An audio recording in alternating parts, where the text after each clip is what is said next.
Hello everyone, welcome to Vidyapeeth by Partha. Vidyapeeth by Partha চ্যানেলে তোমাদেরকে সবাইকে আমার স্বাগত জানাই।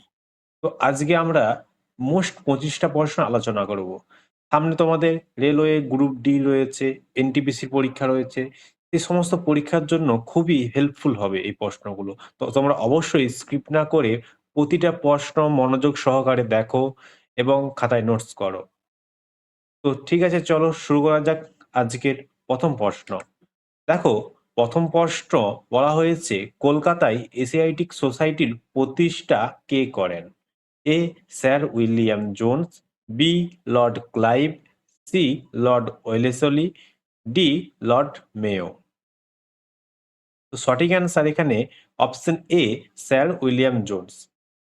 স্যার উইলিয়াম জোন্স 1784 সালে 15ই জানুয়ারি এই কলকাতা এশিয়াটিক সোসাইটিটা প্রতিষ্ঠা করেছিল।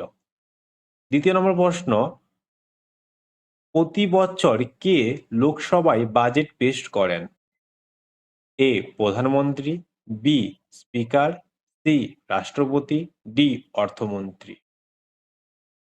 তো অবশ্যই আমাদের সঠিক অ্যান্সার এখানে ডি অর্থমন্ত্রী। দেখো, অর্থমন্ত্রী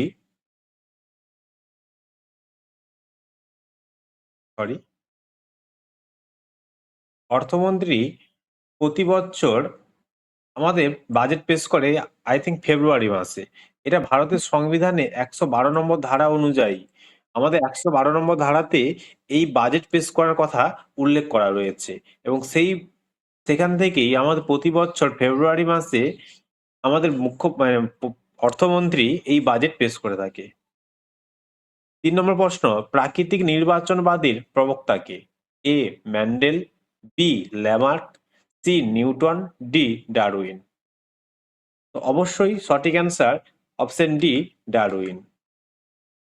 দেখো, চার্লস ডারউইনের বই, যে বইটা খুব পরীক্ষায় আসে, কিন্তু বইয়ের নামটা জানতে চাই। And the origin of species by means of natural selection. এই বইটা কিন্তু পরীক্ষায় আসে, এটা কিন্তু ইম্পর্টেন্ট রয়েছে পরীক্ষার জন্য বইটা। প্রশ্ন এখান থেকে আসে যে এই origin of species by means of natural selection বইটি কার? তো অবশ্যই কিন্তু ডারউইনের হবে। তোমরা এই সমস্ত নোটগুলো যদি পেতে চাও আমাদের হোয়াটসঅ্যাপ গ্রুপে জয়েন হতে পারো। সমস্ত ক্লাসের নোটস আমরা সেখানে দিয়ে থাকি এবং আমাদের অফলাইন ব্যাচেও এই সমস্ত নোটগুলো আমরা দিয়ে থাকি। তো 4 নম্বর প্রশ্ন, কে কানপুরে মহাবিদ্রোহের নেতৃত্ব দেন? এ মঙ্গল পাণ্ডে, বি কনওয়ার সিং, সি নানা সাহেব, ডি লক্ষ্মীবাই। তো অবশ্যই কানপুরে দিয়েছিল সি নানা সাহেব। দেখো, আমরা বিভিন্ন জায়গায় মহাবিদ্রোহের সময় যে নেতৃত্বগুলো বিভিন্ন জায়গায় নেতৃত্ব দিয়েছিল সেই সমস্ত ব্যক্তিদের নাম আমাদের মনে রাখতে হবে এবং তারা কোথায় দিয়েছিল সেটাও মনে রাখতে হবে। আমরা জানি মহাবিদ্রোহ হয়েছিল 1757 সালে বিভিন্ন জায়গায়, যেমন আমাদের মঙ্গল পাণ্ডে, যদি মঙ্গল পাণ্ডের কথা বলা হয়, মঙ্গল পাণ্ডে আমাদের দিয়েছিল, আমরা সবাই জানি মহাবিদ্রোহের প্রথম শহীদ কিন্তু মঙ্গল পাণ্ডে হয়েছিল। এই মঙ্গল পাণ্ডে ব্যারাকপুরে প্রথম নেতৃত্ব দেন এবং কানপুরে দেখো নানা সাহেব এবং তাঁতিয়া টোপি দিয়েছিল এবং ঝাঁসিতে রানী লক্ষ্মীবাই দিয়েছিল, লগ্নতে বেগম হজরত মহল এবং বীরজিস কাদের বলে দুজন নেতৃত্ব দিয়েছিল এবং বিহারে কনওয়ার সিং বিদ্রোহী বাহিনীর নেতৃত্ব দেন। ঠিক আছে। 5 নম্বর প্রশ্ন, কোন ভিটামিনের বিজ্ঞানসম্মত নাম calciferol? A vitamin A, B vitamin D, C vitamin K, D vitamin C. তো অবশ্যই কিন্তু এখানে ভিটামিন ডি। এই ভিটামিন ডি এর অভাবে কি রোগ হয় বলতো? এই ভিটামিন ডি এর অভাবে কিন্তু রিকেট রোগ হয়। প্রশ্ন পরীক্ষায় আসে যে কোন ভিটামিনের অভাবে রিকেট রোগ হয়, তখন অবশ্যই কিন্তু উত্তর হবে ভিটামিন ডি। নেক্সট প্রশ্ন, 6 নম্বর প্রশ্ন, কত নাম্বার ধারাতে রাষ্ট্রপতিকে তার পদ থেকে সরানো যেতে পারে? এ 60 নম্বর ধারা, বি 61, সি 65, ডি 62। দেখো, এখানে রাষ্ট্রপতি দুটো আমাদের ধারা মুখস্থ করতে হবে, একটা 60 নম্বর ধারা আর একটা 61। এই 60 নম্বর ধারাতে কি হয় না, রাষ্ট্রপতির শপথ গ্রহণ করানো হয় 60 নম্বর ধারা অনুযায়ী রাষ্ট্রপতিকে। কে শপথ গ্রহণ পাঠ করে বলুন তো? সুপ্রিম কোর্টের প্রধান বিচারপতি। তিনি রাষ্ট্রপতিকে সেই 60 নম্বর ধারা অনুযায়ী শপথ বাক্য পাঠ করান। আর 61 নম্বর ধারা অনুযায়ী রাষ্ট্রপতিকে আমরা তার পদচ্যুত করতে পারি, তার পদ থেকে সরিয়ে দিতে পারি 61 নম্বর ধারা অনুযায়ী। দেখো লিখে দিয়েছে এখানে।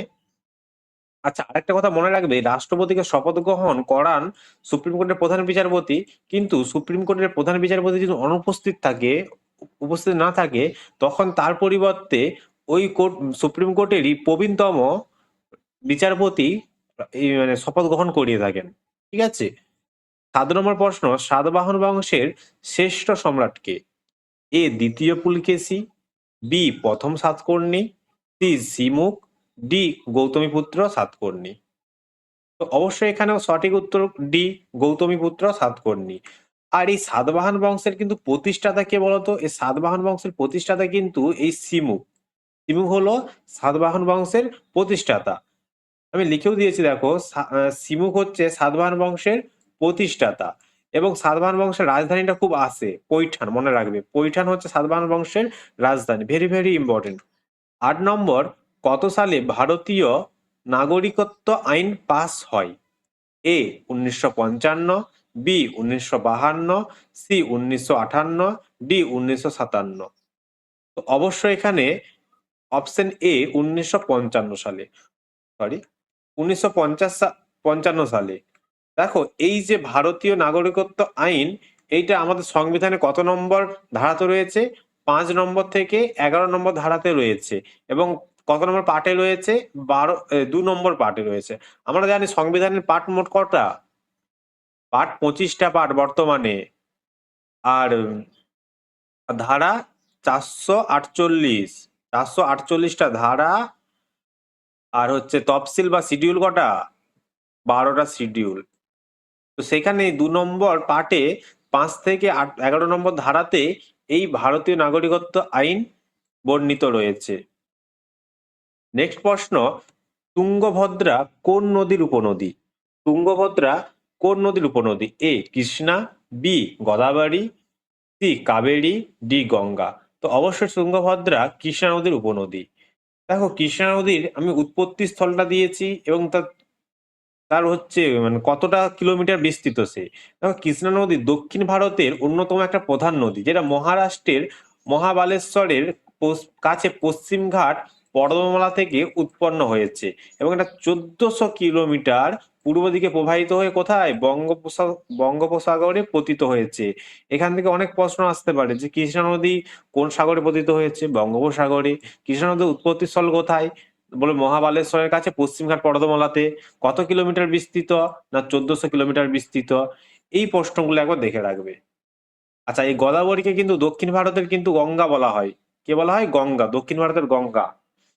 এবং এগুলো দেখো, এই 3টে নদী কিন্তু দক্ষিণ ভারতের নদী এবং গঙ্গা নদীটা আমাদের উত্তর ভারতে, এবং গঙ্গা নদী আমাদের ভারতের সবচেয়ে বড় নদী বা দীর্ঘতম নদী। তারপর 10 নম্বর প্রশ্ন, ফ্লেক্সর পেশির উদাহরণ হলো? ফ্লেক্সর পেশির উদাহরণ হলো এ হৃদপেশি, বি হাতের বাইপাস, সি হাতের ট্রাইসেপস, ডি ল্যাটিসিমাস ডরসি। অবশ্যই এখানে সঠিক অ্যান্সার কিন্তু বি হাতের বাইপাস। 11 নম্বর প্রশ্ন, হুমায়ুন নামা কে রচনা করেন? ভেরি ভেরি ইম্পর্টেন্ট একটা প্রশ্ন। এ আবুল ফজল, বি গুলবদন বেগম, সি কাফি খা, ডি হামিদা বানু বেগম। তো অবশ্যই এখানে সঠিক অ্যান্সার কিন্তু গুলবদন বেগম। তিনি কিন্তু এই হুমায়ুন নামা রচনা করেছেন। আবুল ফজল তাহলে কি রচনা করেছিলেন স্যার? আবুল ফজল বলো তো কি রচনা করেছিলেন? আবুল ফজল রচনা করেছিলেন, এ দেখো, আইনি আকবরী, যেটা আকবর নামেও পরিচিত, সেটা হচ্ছে আবুল ফজল রচনা করেছিলেন। তো 12 নম্বর প্রশ্ন, এইচটিও এর সদর দপ্তর কোথায়? আবার একটা খুব ইম্পর্টেন্ট প্রশ্ন এটা। এইচটিও সদর দপ্তর কোথায়? দেখো, তোমরা যারা গ্রুপ ডি রেলের বলো, কেপি বলো, এসএসসি জিডির বলো, যারই প্রস্তুতি নিয়ে থাকো না কেন, তোমাদের জন্য জিকে কিন্তু খুবই ইম্পর্টেন্ট। তো আমি আশা করি আমার যদি প্রতিদিন সিরিজটা দেখো, তোমাদের জিকে তে আমি বলছি 100% তোমরা ভালো স্কোর করতে পারবে। ঠিক আছে? তোমরা অবশ্যই মন দিয়ে কিন্তু জিকে ক্লাসটা করো। এইচটি এর সদর দপ্তর কোথায়? এ ব্রাজিল, বি সুইজারল্যান্ড, সি চীন, ডি স্পেন। তো অবশ্যই এখানে বি সুইজারল্যান্ড। সুইজারল্যান্ড জেনিভাতে অবস্থিত এইচটিওর সদর দপ্তর। দেখো আমি বিভিন্ন দপ্তরের সদর দপ্তর কোথায় এগুলো একটা লিস্ট দিয়ে দিয়েছি। যেমন দেখো এইচটিও এর ফুল ফর্ম কি? World Trade Organization. এটা জেনেভাতে অবস্থিত। জেনেভাটা কোথায়? সুইজারল্যান্ডে। হু, যেটা খুব পরীক্ষায় আসে, হু এর সদর দপ্তর কোথায়? ওয়ার্ল্ড হেলথ অর্গানাইজেশন, এটাও জেনেভাতে রয়েছে, সুইজারল্যান্ডের। এরপর ইউএন মানে ইউনাইটেড নেশনস, এটা নিউ ইয়র্কের, যুক্তরাষ্ট্রের নিউ ইয়র্কে রয়েছে। এবং UNESCO, United Nation Educational Scientific Cultural Organization, এর সদর দপ্তর কোথায়? প্যারিস, ফ্রান্সের প্যারিসে। পরীক্ষায় খুব আসে এই প্রশ্নটা। এবং ওয়ার্ল্ড ব্যাংক বা এম এফ, এর সদর দপ্তর ওয়াশিংটন ডিসি, যুক্তরাষ্ট্রে। এগুলো খুবই পরীক্ষায় প্রশ্ন আসে। তোমরা অবশ্যই অবশ্যই কিন্তু এগুলো ভালো করে দেখে রাখবে। আর আমি সমস্ত প্রশ্নগুলো কিন্তু বিগত বছরে কোনো না কোনো এক্সামে এসেছে। যেমন আমি এখান থেকে অনেক কোশ্চিন আছে যেগুলো রেলের কোশ্চিন আছে, এসএসসির কোশ্চিন, কেপি, ডব্লিউবিপি, সমস্ত কোশ্চিন গুলোকে আমি এক জায়গায় করে কিন্তু এই সিরিজটা শুরু করেছি। এবং এখন সবাই কিন্তু সব সব জিকে গুলোই কিন্তু পিআইকিউ জিকে। ১৩ নম্বর প্রশ্ন দেখো, অজন্তা গুহাচিত্র গুলি কোন সময়কালের? এ গুপ্ত বংশ, বি রাষ্ট্রকূট বংশ, সি পাল বংশ, ডি মৌর্য বংশ। তো অবশ্যই সঠিক অ্যান্সার এখানে এ গুপ্ত বংশ। কোনো কথাই হবে না, গুপ্ত বংশই হবে। দেখো নোটস কিছু দিয়েছি। অজন্তা গুহাটা কোথায় অবস্থিত? পরীক্ষায় কিন্তু এই প্রশ্নটা আমি অনেকবার পেয়েছি, যে অজন্তা গুহা কিন্তু ভারতের মহারাষ্ট্রে অবস্থিত। মহারাষ্ট্রের কোন জেলায়? ঔরঙ্গাবাদ বলে একটা জেলা আছে, ওই ঔরঙ্গাবাদ জেলাতে অবস্থিত। এবং কিন্তু এটা মনে রাখবে, ইউনেস্কোর দ্বারা কিন্তু এটা একটা হেরিটেজ সাইট, বুঝলো? ইউনেস্কো দ্বারা একটা হেরিটেজ সাইট। তারপরে ১৪ নম্বর প্রশ্ন, রাগি উৎপাদনে কোন ভারতীয় রাজ্য প্রথম? অবশ্যই এটা সঠিক অ্যান্সার সবাই জানে। দেখো কি আছে অপশনে, A Uttar Pradesh, B Karnataka, C Gujarat, D Tamil Nadu. তো অবশ্যই রাগি উৎপাদন প্রথম বলতে গেলে সেটা অবশ্যই কিন্তু কর্ণাটক হবে। কর্ণাটক। ১৫ সিকিম কত সালে অঙ্গরাজ্যে পরিণত হয়? দেখো সিকিম কিন্তু আমাদের ভারত স্বাধীন হওয়ার পর থেকে কিন্তু আমাদের রাজ্য ছিল না, সেখানে এক রাজ শাসন চলতো। কিন্তু ১৯৭৫ সালে ভারতের সঙ্গে সিকিম কি হয় যুক্ত হয়ে যায়। এটা ১৯৭৫ সালে। আমি সাইডে নোটসও দিয়েছি। দেখো ভারতের সংবিধানে ৩৬তম সংশোধনী পাসের মাধ্যমে ১৯৭৫ সালে ১৬ই মে আনুষ্ঠানিকভাবে ভারতের ২২তম অঙ্গরাজ্য হিসেবে পরিণত হয়। সিকিম তাহলে কততম অঙ্গরাজ্য? ভারতের ২২তম অঙ্গরাজ্য, মনে রাখবে। ১৬ নম্বর প্রশ্ন, আচ্ছা এটা, ভারতের কফি গবেষণা কেন্দ্র কোথায়? এটা অবশ্যই চিকমাগালুর হবে, অপশন এ। বিভিন্ন ফসলের নাম দিয়েছি এবং তাদের গবেষণা কেন্দ্রের নাম দিয়েছি, এগুলো কিন্তু অবশ্যই অবশ্যই দেখে রাখবে। এটা খুব VVI। দেখো ধানের কি? উড়িষ্যার কটক। চা জোরহাট আসামের। আলু সিমলা। মশলা কালিকট কেরালা কালিকট। আখ কোয়েম্বাটুর তামিলনাড়ু। উদ্যান পালন বেঙ্গালুর কর্ণাটক। এই জন্য কিন্তু বেঙ্গালুরুকে আমরা উদ্যানের শহর বলা হয়। আচ্ছা, এবং এদের সবারই মানে অর্থাৎ IARI অর্থাৎ ভারতীয় কৃষি গবেষণা ইনস্টিটিউটের সদর দপ্তরটা কোথায়? নিউ দিল্লি। এটাও কিন্তু পরীক্ষায় খুব আসে। পরের প্রশ্ন, কে সত্যশোধক সমাজ প্রতিষ্ঠা করেন? B.R. আম্বেদকর, বি রাজা রামমোহন রায়, সি জ্যোতিবা ফুলে, ডি দয়ানন্দ সরস্বতী। তো অপশন বি এখানে সঠিক, সরি অপশন সি এখানে সঠিক অ্যান্সার হবে, জ্যোতিবা ফুলে। তিনি ১৮৭৩ সালে ২৪শে সেপ্টেম্বর মহারাষ্ট্রের পুনেতে দলিত, শূদ্র এবং এবং নারীদের অধিকার, শিক্ষা এবং সামাজিক সমতা প্রতিষ্ঠার লক্ষ্যে এই সমাজটি কিন্তু প্রতিষ্ঠা করেছিলেন। তাহলে এখান থেকে ইম্পর্টেন্ট, কোথায় করেছিলেন? মহারাষ্ট্রের পুনেতে করেছিলেন। কত সালে করেছিলেন? ১৮৭৩ সালে ২৪শে সেপ্টেম্বর করেছিলেন। অবশ্যই কিন্তু এগুলো দেখে রাখবে। ১৮ নম্বর প্রশ্ন, ব্যোমকেশ বক্সীর চরিত্রের স্রষ্টা হলেন? ব্যোমকেশ বক্সীর চরিত্রের স্রষ্টা কে? এ Manik Bandyopadhyay, B Satinath Bhaduri, C Satyajit Ray, D Sharadindu Bandyopadhyay. তো অবশ্যই এখানে সঠিক অ্যান্সার কিন্তু ডি শরদিন্দু বন্দ্যোপাধ্যায়। দেখো এখানে কিছু লিখেছি, শরদিন্দু বন্দ্যোপাধ্যায় একটা গল্পের বই লিখেছিল যার নামটা হচ্ছে সত্যান্বেষী, এবং এটা 1932 সালে লিখেছিল, এবং এর এর এখান থেকে কিন্তু এই চরিত্রগুলো নেওয়া হয়েছে। আচ্ছা, পরের প্রশ্ন 19, প্রথম মহিলা হিসেবে প্যারা অলিম্পিকে পদক জিতেছিলেন। ভেরি ভেরি ইম্পর্টেন্ট একটা প্রশ্ন, যতগুলো স্টার দিয়ে দাও,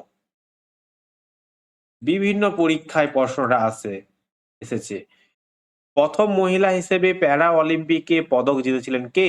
এ সাক্ষী মালিক, বি কর্ণম মালেশ্বরী, সি দীপা মালিক, ডি মেরি কম।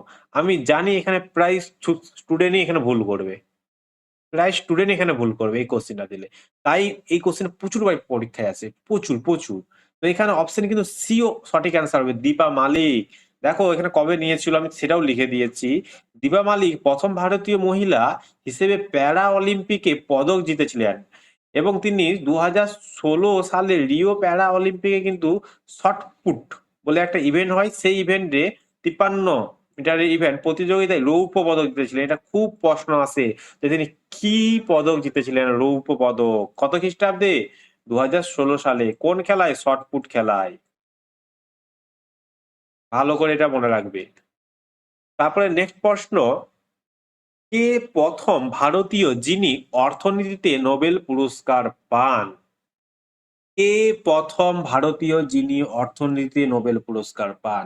এই প্রশ্নটা ছেলেরা যেটা ভুল করে সেটা, কে ভারতীয় নোবেল পুরস্কার পান এইটুকু দেখেই ফট করে রবীন্দ্রনাথ ঠাকুর উত্তরটা করে দিল। কিন্তু রবীন্দ্রনাথ ঠাকুর উত্তর করা মানেই ভুল। এখানে দেখতে হবে কি বলেছে। বলেছে অর্থনীতিতে বলেছে। আর অর্থনীতিতে মানেই কি? অমর্ত্য সেন। অমর্ত্য সেন হলো প্রথম অর্থনীতিতে ভারতের হয়ে মানে নোবেল জিতেছিল। আর রবীন্দ্রনাথ ঠাকুর কিন্তু এশিয়া তথা ভারতের প্রথম, কিন্তু সেটা অর্থনীতি নয়, তিনি সেটা সাহিত্যে জিতেছিলেন।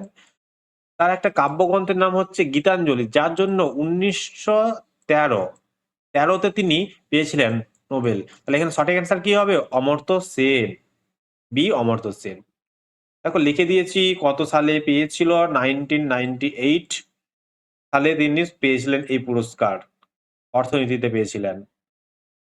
21 নম্বর প্রশ্ন, শ্রীলঙ্কা ও ভারতকে আলাদা করেছে, শ্রীলঙ্কা ও ভারতকে কোন প্রণালী আলাদা করেছে? প্রশ্নটা এভাবেও আসতে পারে।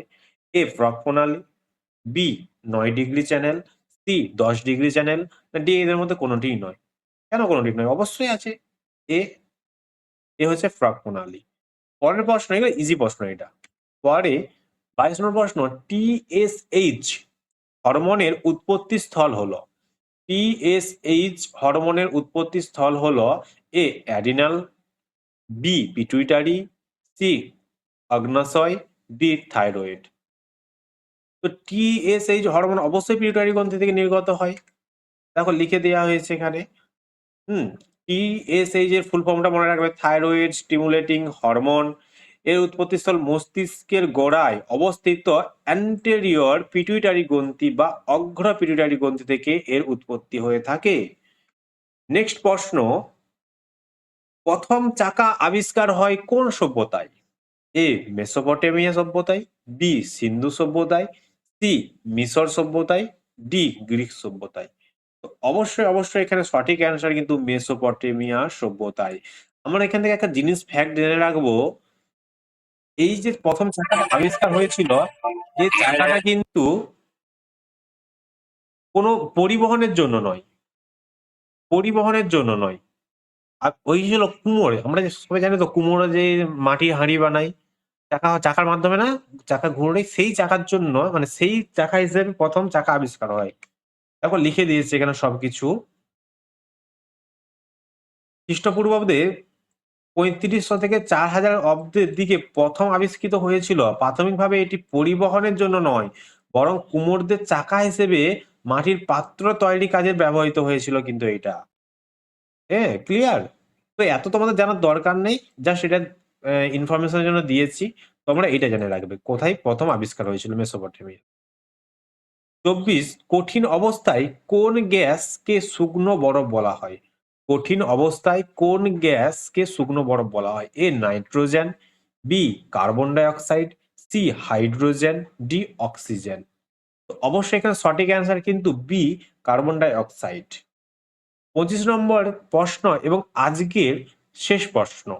পৃথিবীর উচ্চতম জলপ্রপাত হলো, পৃথিবীর উচ্চতম জলপ্রপাত হলো এ নায়াগ্রা জলপ্রপাত, বি ভিক্টোরিয়া জলপ্রপাত, সি অ্যাঞ্জেল জলপ্রপাত, ডি সাদারল্যান্ড জলপ্রপাত। তো অবশ্যই উচ্চতম জলপ্রপাত মানে অ্যাঞ্জেল জলপ্রপাত হবে এখানে সঠিক অ্যান্সার। দেখো এখানে আমি লিখে দিয়েছি এটা কোথায় অবস্থিত, ভেনেজুয়েলাতে অবস্থিত। এর উচ্চতা কত? 979 মিটার। বিশ্বের উচ্চতম জলপ্রপাত এটা, ঠিক আছে, মনে রাখবে। দেখো তোমরা যদি বলো টপিক ধরে জিকে পড়ার জন্য, তাহলে তোমরা আমাকে অবশ্যই কমেন্টে জানাবে। আমি টপিক ওয়াইজ যেমন history, geography, polity, static GK, life science, সমস্ত কিছু, কেমিস্ট্রি, ফিজিক্স, সমস্ত কিছু আমরা টপিক ধরে আলোচনা করব এবং টপিক ওয়াইজ নোটস দিয়ে দেবো। তো অবশ্যই তোমরা যদি চাও আমাকে বলতে পারো, আমি অবশ্যই তোমাদের জন্য টপিক ওয়াইজ জিকে ক্লাস নিয়ে আসবো। তো ধন্যবাদ সবাইকে এতক্ষণ অবধি তোমরা ক্লাসটা দেখার জন্য। তো ক্লাসটা যদি ভালো লাগে অবশ্যই কিন্তু সাবস্ক্রাইব, লাইক, কমেন্ট, শেয়ার করতে ভুলবে না।